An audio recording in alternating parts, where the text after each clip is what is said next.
가끔 진실이 튀어나오는데 CNN에서 진실이 튀어나왔는데 그게 뭐냐 트럼프가 승리할 것 같다는 소리야 결국 우리말로 번역을 하면 이렇게 되어 있습니다. 한번 읽어주세요. 펜실베니아에서 트럼프와 바이든 백중인 듯하다. 그렇게 나왔어요. CNN이 이게 그 뜻이거든요. 트럼프 바이든 battle intensifies in Pennsylvania. 트럼프 바이든 사이에 투쟁이 전쟁이 펜실베니아에서 굉장히 뜨겁다. 그 이야기예요. 그러니까 백중이라는 소리고 그 얘기는 쟤들은 워낙 좌파니까 펜실베니아 먹을 것 같다는 소리거든. 그렇지. 근데 아시지만 플로리다 펜실베니아만 끝나면 끝나요. 그렇게 된다고. 플로리다 먹어놨으니까. 그리고 저기 뭐야. 그 당시 그 앞에 있는 CNN 뭐 저기 미국에서 나오는 거는 여론은 뭐 10%, 뭐 최근에 한 6%까지 이제 근데 여론은 훨씬 차이가 있는데 백중인 듯 하네요. 백중으로 가고 있네요. 뭐 이런 얘기 특히 배틀그라운드 스테이트에서 그렇죠. 그러니까 격전지에서 격전지 먹으면 끝나는 건데 그렇죠. 게임이. 그러니까 이게 이제 막 계산하고 짓다가 지금 힘이 빠졌어. 자 이런 상황이거든요. 그래서 이게 트럼프 대승으로 거의 굳혀져 가고 있습니다. 요번에 에이미 바렛이 표를 많이 벌었죠. 근데 아마 또 우리 시청자들도 뭐 오늘 아침에 또 뭐 조선일보 보고 화들짝 놀랐을 거예요. 야 근데 이게 바이든 띄우고 트럼프 까는데 조선일보 너무 바빠. 왜냐하면 뭐 최소한의 근거를 가지고 뭐 이야기를 해야 되는데 예. 취팅을 하는 건지 아니면 모르는 건지 아니면 요망사항을 얘기하는지 몰라. 자기들 꿈속에. 왜냐하면은 조선은 이제 바이든 승리를 바라니까. 뭐 너무나 이 희망과 기도와 뭐 이런 게 다 섞여 있는 것 같아요. 사전 투표 벌써 1,500만. 지금 사실은 저 사전 투표 저걸 우편 투표로 이 환치를 해서 이해하도록 싹 만들어 놓고 내용을 보면 구별 안 해요. 우편 투표와 사전 투표를 구별 안 해요. 그걸 구분 안 하면 미국이 정말 틀린 이야기죠. 몇십 개 주가 이 사람이 직접 사전 투표소에 선거구 우리랑 다릅니다. 우리는 아무 곳이나 갈 수 있잖아요. 그래서 우리는 그 선관위 서버 외에는 아무도 알 수 없어요. 선거인 명부가 없는데 얘들은 그게 아니라 지정된 사전 투표소에 가서 해야 사전 투표를 해야 돼요. 그건 우편 투표하고 완전히 다르죠. 거기에 선거인 명부가 이 선거인 명부를 나중에 이거 체크할 수 있다고요. 자기 주민들만 하면 되니까. 그래서 이 그러한 직접 가서 하는 사전 투표가 있는 주가 몇십 개 돼요. 미국이. 그래서 거기에 사람들이 많이 가. 그렇죠. 왜냐하면 미국이요 저기 그 투표일이 공휴일이 아니잖아요. 그렇죠, 아니죠. 사전 투표일도 공휴일 아니에요. 그렇죠. 투표일도 공휴일 아니고. 시간 내서 가야 되는 그러니까 거예요. 투표일 날 가면 사람들 기다리면 11월 3일이면 춥잖아요. 그러니까 벌벌 떨면서 3시간씩 기다립니다. 지금 이건 사전 투표 때도 좀 덜 기다리지만 지금은 좀 따뜻하니까 분산하려고 사람들이 사전 투표소를 간다고 지금 많이 가요. 근데 트럼프는 사전 투표 그러니까 인퍼슨 사람이 가서 하는 사전 투표 하지 마세요라고 한 적이 없어. 한 번도 없죠. 그거 많이 하세요라고 하세요, 그래. 그렇지. 빨리빨리.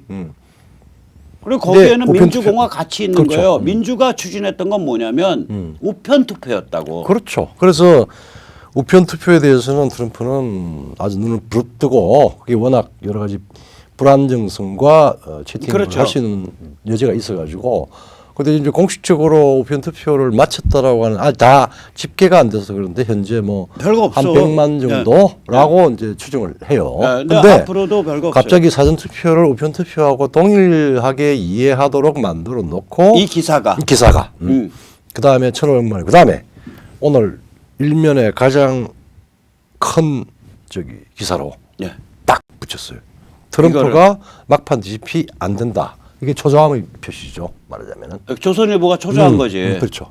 그래서 막 자기 머리에 두고 조선일보가 막 뽕을 놓는 거야. 이거 왜 그런지 모르겠어.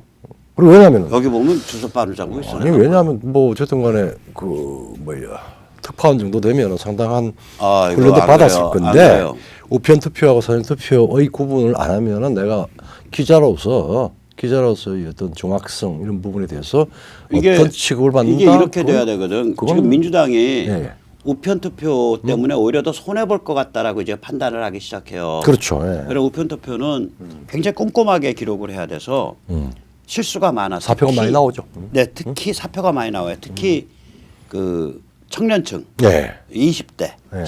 18살부터 하니까 10대 그러니까 새내기들. 예, 예. 그 다음에 이 영어에 익숙치 않은 소수민족, 덜 예. 교육받은 층, 예. 이 층에서 예. 실수가 많이 나오는 데다가 그다음에 캘리포니아에서는 요새 하도 이 코로나 공포심을 해서 사람들이 알코올로 소독을 하는데 그래가지고 잉크가 번져. 그러면은 그 무효가 되죠 또. 그래가지고 OCR이 못 읽어요. 못 읽고. 광학 판독기가. 예, 그렇지. 그래서 주 정부가 사람들한테 제발 소독 좀 하지 마세요. 소독 좀 하지 마세요라고 요새 메시지 띄우고 있어요.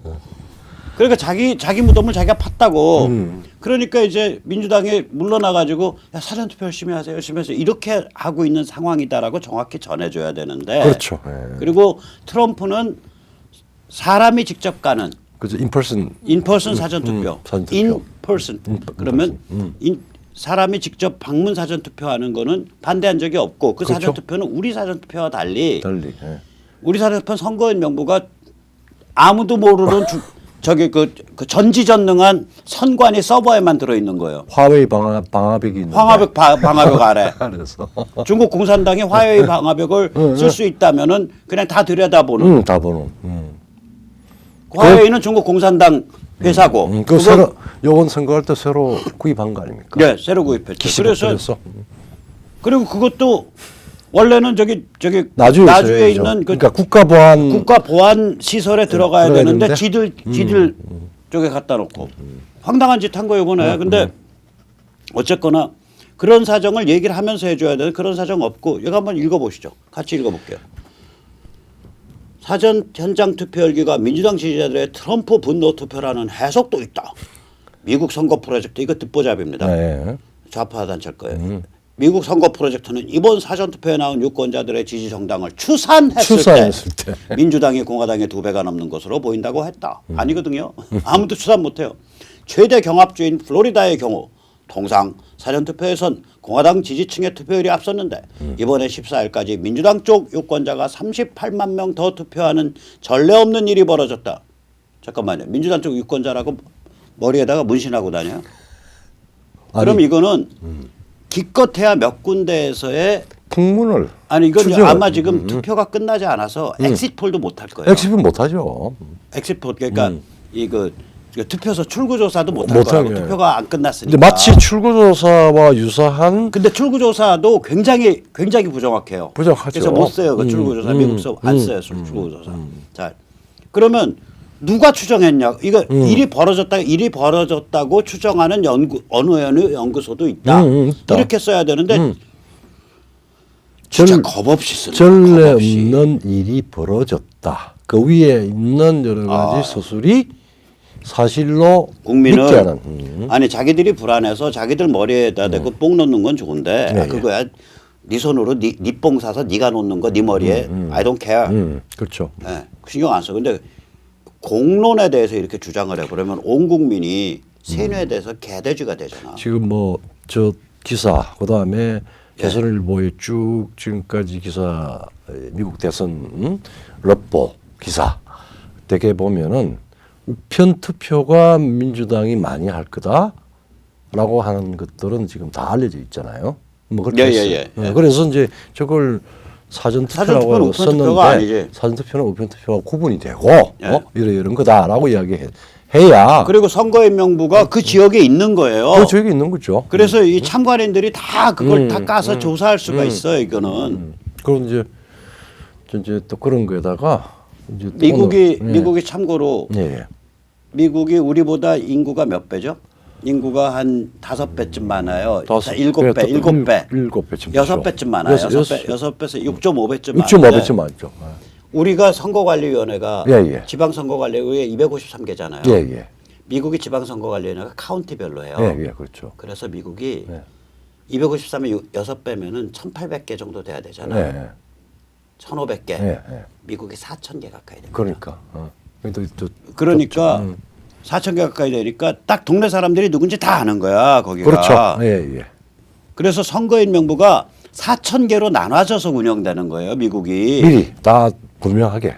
아니요, 그러니까 선거인명부가 걔들은 미리 정확하지는 않아요. 주민등록이 없으니까. 아, 그렇지. 그러나 자 보세요. 1억 4천만 명이 투표했어요. 그렇죠. 물론 큰 카운티는 뭐 100만도 되지만 일단 평균으로 딱 나누면 1억 4천만을 4천 개로 나누면 1억 4천만을 대충 잡아서 만으로 나누면 한 카운티마다 저 선거관리위원회가 있거든요. 미국에. 그렇죠. 일렉션 오피스가 네. 있어요. 그러면 한 카운티에 약 3천 명밖에 안 되는 거예요. 그렇죠.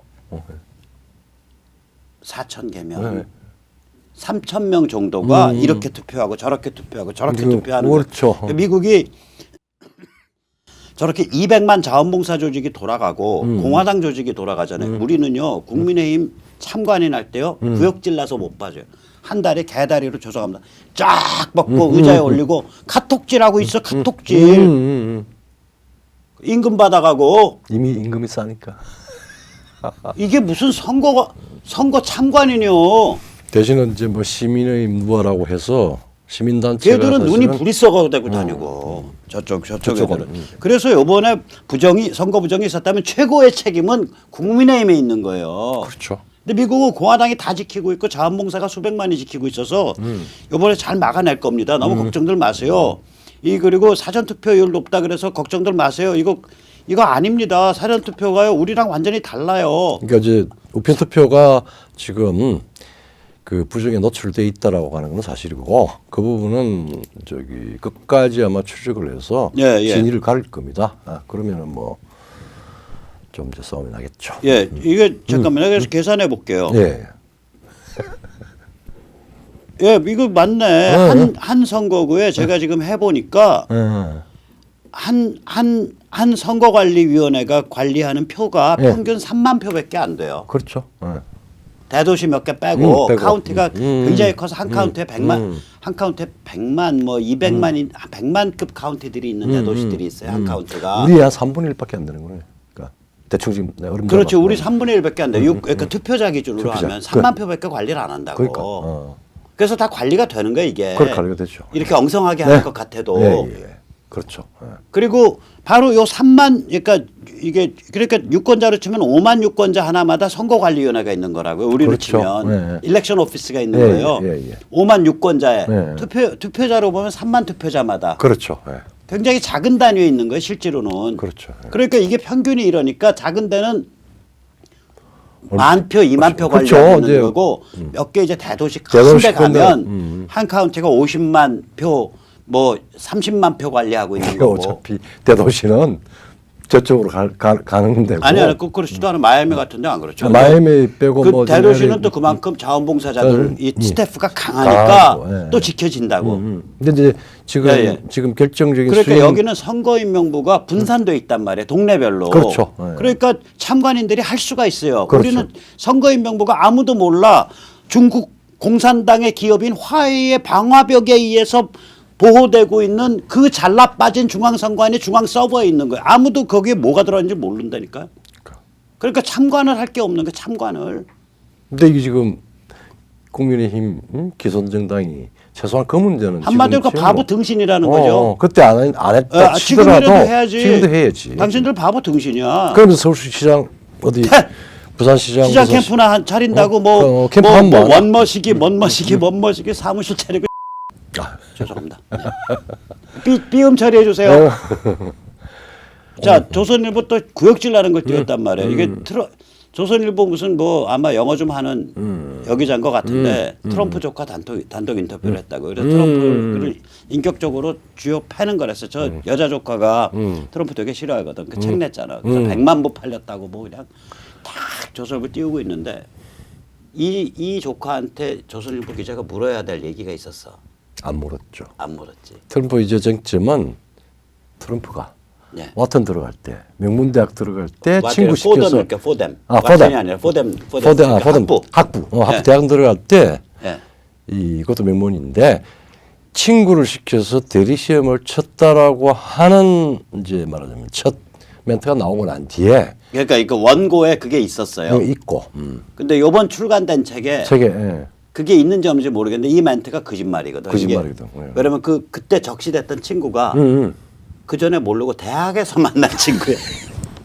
그러니까 그 전에 막 둘이서 그 어린애들 둘이 만날 길이 없는 거예요. 그러니까 물리적으로 말하자면 그러니까 물리적으로 명백한 거짓말이라고 하는 그러니까 저희 중상모략이죠. 중상모략이지. 조카라는 애가 대통령인 저기 작은 아버지로 생활비가 궁핍한 모양이죠. 뭐 돈 모르겠어. 그런지 모르겠든 간에 그 저기 소위 페이크 뉴스 수준을 넘는 악의적인 중상모략을 해서 개망신했다고 제. 그럼 요번에 출간된 책에선 그 원고에 있었던 게 빠졌을 수 있어요. 그러니까 제 생각에는 그런데 그럼 그걸 물어야 될 거 아니야. 그러면 옛날에 이야기했던 조선일보가. 그 부분에 대해서 진위를 다시 한번 이야기를 해달라.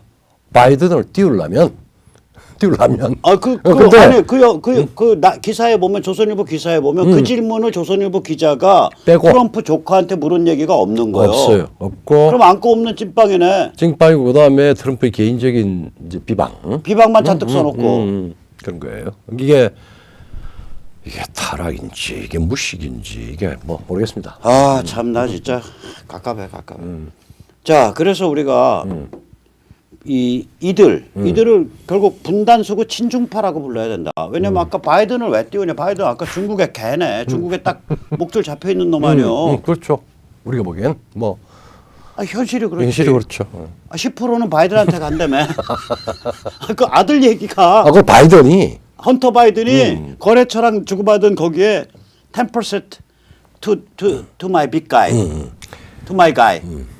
그게 이제 보시라이 시진핑 초기에 보시라이하고 그 보시라이 부인 그다음 보시라이 비서실장 뭐 이런 관계된 여러 가지 중국의 그 문제를 바이든이 미 부통령의 영향력을 이용을 해서 사실은 덮어주게 만들었어요. 이제 그게 뭔가 이제 일을 하고 거기에 대한 이제 반대급부로 아들은 돈을 챙기고 시진핑이 권력을 장악해가는 과정을 옆에서 도와줬구나. 그렇죠. 그러니까 그게 흉악한 짓을 했네. 그게 반역이죠, 그러니까. 그러니까 그 반역의 대가로 말썽쟁이 2조 받은 거고. 말썽쟁이. 그것뿐만 아니라 여러 가지 소소한 것도 많이 있는데 메이저한 거는 그거는 뭐 이미 다 알려진 일이에요. 그래가지고 그 보시라이 측근이 미 영사관으로 도망왔을 때 잡아서 넘겨줘 버렸잖아. 그렇죠, 넘겨줬죠. 네. 그게 그 사건이죠. 그 사건이죠. 네. 그게 바이든이 그 칭두 미 영사관인가? 그렇지. 청두죠. 그러니까 청도 말고 칭두. 중경. 저기 뭐야 그 스촨의 수도. 그러니까 말하면 성도죠. 우리 말로 하면 칭두죠. 칭두 미 영사관으로 보시라이 측근이 도망갔을 때 그걸 잡아가지고 시진핑 쪽에 넘겨줬지. 그걸 미국으로 데리고 오는 게 아니고 뭐 망명을 했으니까 그걸 시진핑한테 다시 송환해줘 버렸죠. 그게 바이든이 한 짓이었구나.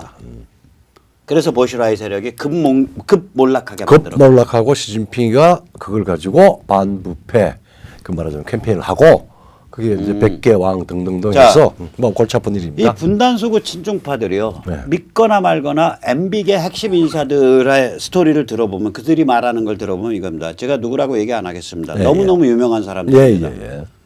근데 이제 뭐 연배도 뭐 이게 핵심 원로들이니까 뭐 70을 넘어서서 82짝 저짝이고 근데 평생 잘 먹고 잘 살아서 건강은 참 좋고 청년이 입는 그 참 때깔나는 라운드 티 입고 굉장히 세련됐고 시계는 몇백만 원짜리 탁 차고 있고 허리띠는 한 돈 100만 원짜리 걸고 있고 또 좋은 연구소도 하고 좋은 연구소 하고 뭐 그다음에 잘 나가는 뭐 언론사 사주들한테 이름 걸어가지고 거기서 또 뭐 밥 저걸로도 먹고 카드 또 받고 뭐 한 달에 몇백만 원씩 또 지원금 받고 복잡하게 사시는 분들이에요. 그리고 저기 손자 손녀들은 다 아이비리그 다니고 있고 한국은 망해도 집안은 번성할 수 있다고 본인은 생각하고 있고 자 이런 분들입니다. 이제 제가 그러니까 이름 거론 안 하는 게 좋겠죠.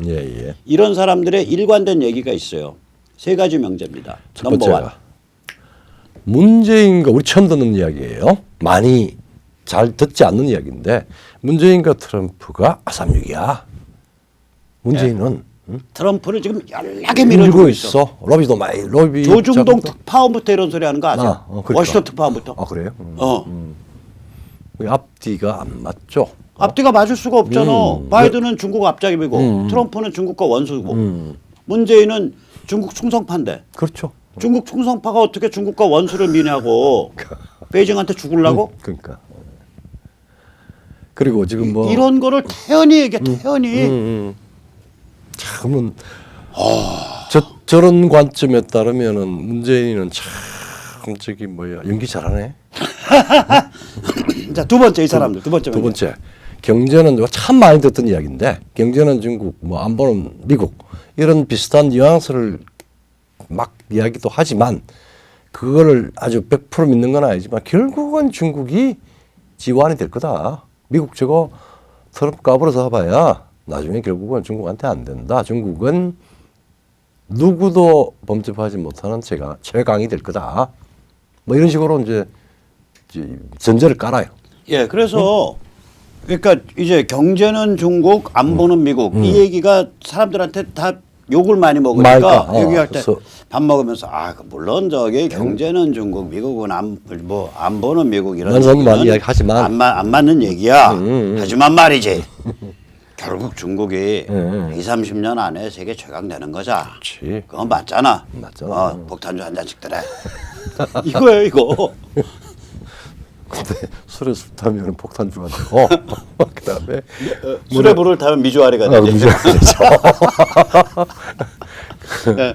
그래가지고 이제 근데 이제 이게 뭐냐면 이게 저기 제가 이제 말씀드리는 건 앞뒤 다 생각하시고 저 비판하세요. 저게 왜냐면 유신 초기 때와 같은 유신 초기 때 5명인가 3명 이상 모이면 지표예요. 그렇죠. 지금 문재인이랑 비슷해. 그렇죠. 문재인은 유신보다 좀 더 지독한데 그래서 이제 긴급조치 위반 뭐 이제 그런 걸로 걸려. 굉장히 어떤 단선적인 모놀리틱한 권위주의 사회라고 국가가 그렇죠. 지금 국가가 무너지냐 마냐에 걸려 있으니까. 그렇죠. 미국은 인도 차이나에서 발 뺐고, 맞아. 유가는 춤을 추고. 그러니까 국가가 이제 무너지는 판이니까 평양도 뭐, 예, 그렇게 되는 판인데 자 그러한 권위주의적 단선적 정부를 가지고 대한민국이 10만 달러 갈 수 있습니까? 못 가죠. 못 가요. 그리고 왜냐면 이게 현대 문명이 초고도 지식 기반 문명이니까 그렇죠. 사회의 여러 가지의 다양한 요소가 조화를 안 일으키면 그리고 자율적 시장이 발전하죠. 근데 자율적 시장이 발전하면 권위주의 정부가 성립을 안 해요. 못 해요. 아니 문재인 오래 못 가 저거. 그렇죠. 예. 그렇게 자율적으로 다 돌아가기 시작하면 이렇게 돼야 초고도 지식 문명에 진입하는 거거든. 그렇죠. 특히 뭐 4차 산업이라든지 지금 뭐 5G, 6G 나오는데 저거는 기본적으로 저렇게 단순한 명제나 그다음에 저런 걸 가지고 단기적으로는 어떤 국면을 조정할 수 있겠지만 절대 못 가요. 예, 단기적 분야의 부분적. 예.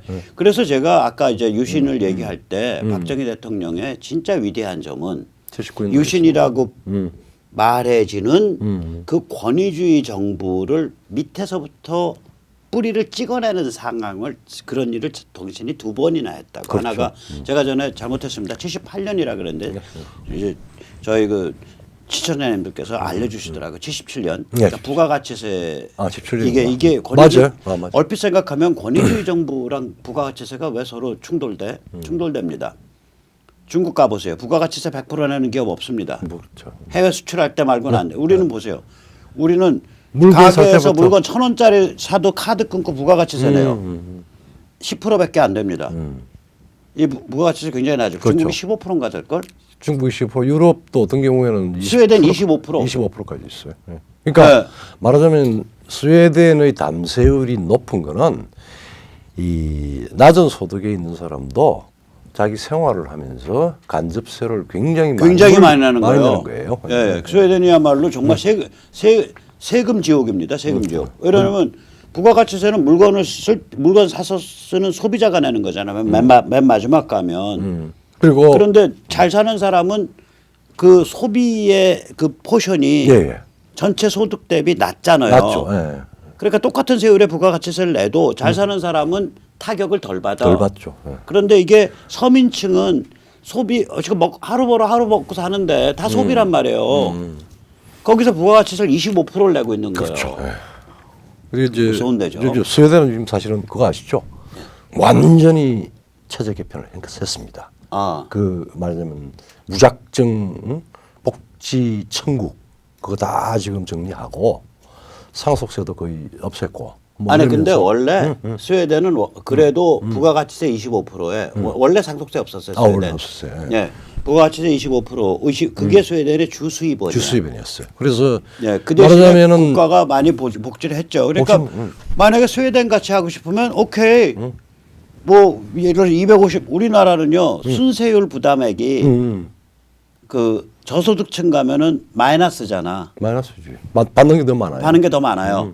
간접세, 물품 사는 걸 예. 포함하더라도 예, 그렇게 거의 똔똔째요. 똔똔. 스웨덴은 안 그렇다고요. 이게 살벌하다고. 그러니까 계세제가 세율 그러니까 세율하고 담세율은 높은데 다 모든 사람들이 스웨덴 국민인 이상 혹은 뭐 프랑스 국민인 이상 독일 국민인 이상 그 내는 비율이 굉장히 높아요.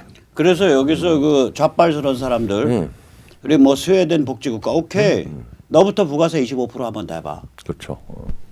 당장 화염병 만들어 들고서 청와대 쳐들어갈 걸? 그렇죠. 일단 자동차 한 대 사면 남보다 15%더 비싸게 줘야 돼. 지금 그렇죠. 10%짜리가 25%가 되니까.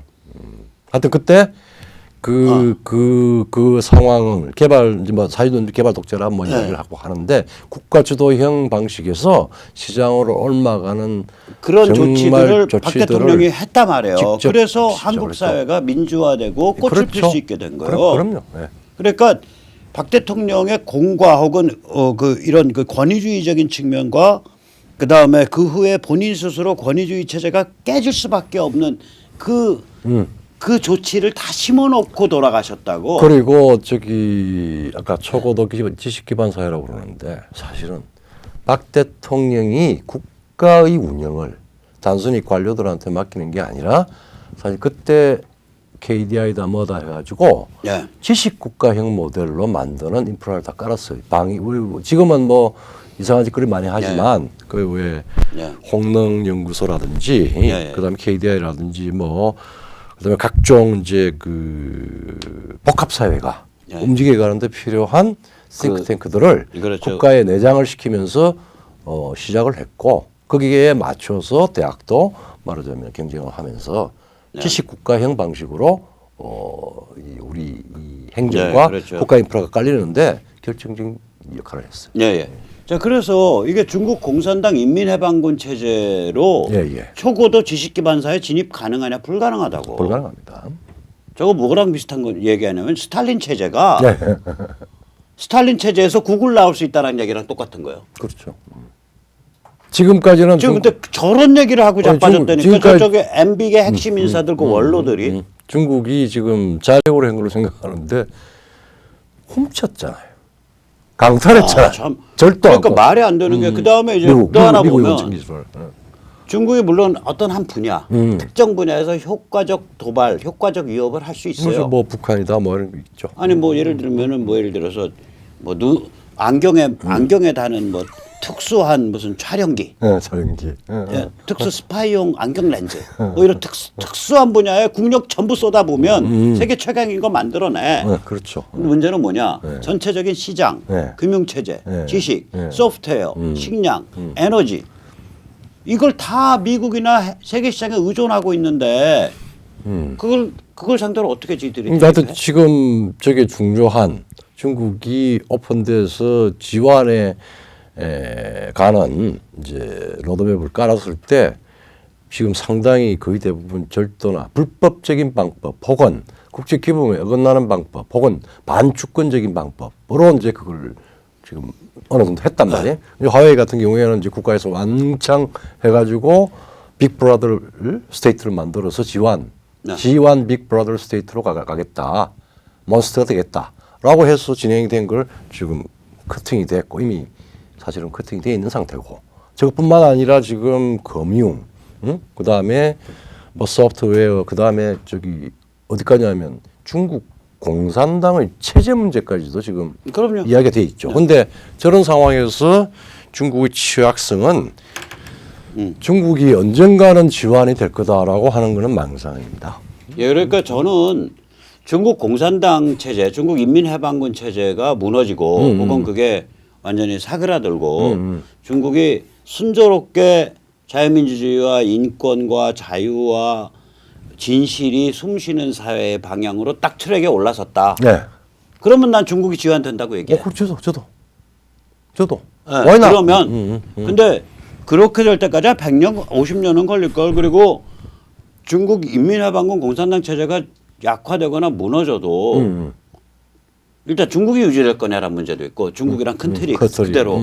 두 번째로 그게 무너져도 우리도 지금 80년대부터 이른바 민주화라는 걸 시작을 했지만 아직도 현대 문명 자유민주주의의 그 궤도 그 정치적 사람들의 심리와 행태가 그 수준까지 못 올라서 있잖아요. 그러니까 지금 우리가 거꾸로 갈 수 있다는 걸 지금 우리가 매일매일 느끼고 있잖아요. 그렇잖아요. 우리가 40년이 지났는데도 그렇죠. 아무도 우리 그 위대한 국부, 그다음 그 위대한 박정희 같은 리더십으로 연속해서 30년을 한 나라도 그리고 2008년에 대한민국이 풀 디모크라시 그룹에 들어갔어요. 그래도 거꾸로. 그리고 지금 그러니까 유럽이든 미국이든 중요한 사람들은 더 이상 가역 말은 대도를 익힐 수 없는 민주주의가 안정화가 된다라고 우리 대한민국을 판단을 해줬는데 지금은 거꾸로 가잖아. 험결 있는 게 아니라 전체주의를 걱정해야 될 상황에 와 있죠. 그렇게 왔죠. 네. 그래서 저게 굉장히 어려운 과정이거든. 그렇죠. 네. 그러니까 저거를 중국이 만약 그 과정 다 겪고서 그 과정 그 로드에 올라섰다. 예. 그럼 나는 앞으로는 중국의 시대야라고 저도 얘기해요. 그러면. 그럼요. 그래서 이제 두 번째 문제도 저게 말이 안 되는 소리죠. 말이 안 되는 소리죠. 결국 중국이 지원 간다 불가능한 얘기. 내가 사상력이 부족해서 그런 건지 아니면은 뭐 모르겠어요. 하여튼 나는 뭐 이해가 안 됩니다. 그다음에 이 사람들 소위 그쪽의 보수 우파 원로라는 이 특히 친이계 MB계 쪽 그 원로들의 한 세 번째 얘기가 조갑재 대표 잘 들으세요. 조 대표 지금 무슨 소리 하는지 우리 다 알아. 세 번째가 이게요. 이게 이번 대선에서 바이든이 돼야 세계가 편안하고 북한을 제대로 다룬다. 근거가 없어요. 뭐 근거 달라 그랬더니 민주당 정강 정책 보래. 요번 2020년 프로그램 보래. 바이든의 침해 발언은 이야기 안 하나? 안 해요. 그리고 BLM은 이야기 안 해요? 안 해요. 그다음에 저런 개싸움 CNN하고 개싸움 이런 거 이야기 안 해요. 오케이 됐어. 그러니까 부패 바이든이 되면 미국이 침몰하고 중국이 미국을 장악하게 된다라는 그런 생각이 못해. 못하는 거예요? 안 해요. 뭐 알고 있으면서 이야기 안 하는 거 아니에요? 안 해요. 이게 눈에 콩깍불이 씌워져 있어. 그래요? 자, 그리고 자기 스스로 굉장히 지혜로운 원로라고 생각해요. 그리고 자기의 판단을 벗어나는 일은 없다라고 생각합니다. 참. 자, 근데 실제 우리가 지난번에 했지만 바이든이 된다 그러면은 우리한테 혹은 세계에 닥칠 재앙이라고 하는 거 지난번에 얘기했잖아요. 네. 20세기 4대 재앙급이요. 1917년 볼셰비키 혁명. 그러니까 러시아 공산혁명. 소비에트 전체주의 문명이 악마의 시기 70년을 거쳤죠. 1933년 히틀러의 재앙. 그다음에 49년 모택동 중국 대륙 중국 대륙의 혁명과 그 기근 대약적인 기근. 1937년 거. 37년. 그 저기 뭐 텐노 일제 전체주의한 중일 전쟁. 이런 인류의 재앙급 사건이에요. 그런 재앙급 사건을 염두에 두어야 될 정도로 심각한 상태죠. 바이든 집권. 그러면은 이제 문제는 또 이제 뭐 그거는 뭐 역사라고 치더라도 결국은 아마 민주당이 무슨 뭐 북한 트럼프를 비판하기 위해서 북한 핵 문제는 레짐 체인지하고 동일시해야 된다. 뭐 이런 이야기를 지금 이야기를 하는데 그 이야기는 아니고 실제 바이든이 되면은 중국의 엑스핵산이에요 지금. 그렇게 되면은 그러니까 북한은 숨통이 트이고 한반도는 그러니까 대한민국까지 전부 중국 식민지 되는 거예요. 그렇죠. 이미 식민지 될 수 있는 직접 하지는 않았지만 북경대학에 가서 우리는 인조가 마치 삼전도의 군력에서 9번째를 하듯이 중국은 큰 산이고 우리는 작은 네. 저기 봉우리니 어차 큰 산이고 작은 봉우리니 중국몽에 합류하겠다. 네. 그렇게 선언한 상태입니다. 자, 그래서 이제 끝날 때 됐죠? 그렇죠. 예. 예. 그래서 이렇게 우리 사회 이른바 보수, 이른바 우파, 조중동, 국민의힘 지도부 이게 전부 친중 세력이에요. 분단수구 친중 세력이어서 이제 트럼프 이번에 됩니다. 되고 나서 미중 전쟁 격화됩니다. 그 과정에서 중국이 감히 한반도 급변 사태 때에 개입 못하게 됩니다. 그렇죠. 그리고 그 과정에서 미국에 의한 북한 접수 해방 일어납니다. 자, 우리 이 상황을 딱 염두에 두고 지식인 우리 저기 교수님 같은 분들은 지식인 담론 운동 계속 펼치시고 계속 해야죠. 예. 또 우리 일반 민초는 이제 그 지역별로 예. 이제 그 시민 조직화를 열심히 해야죠. 예. 그래야 이걸 치고 나갈 수 있습니다. 예. 그래서 국민주권 자유시민연대 지역 자원봉사 활동가 신청 받습니다. 문자 010-6368-990 하나입니다. 자, 오늘 여기까지 모시겠습니다. 빅 이슈를 다뤘습니다. 자, 감사합니다. 네, 고맙습니다.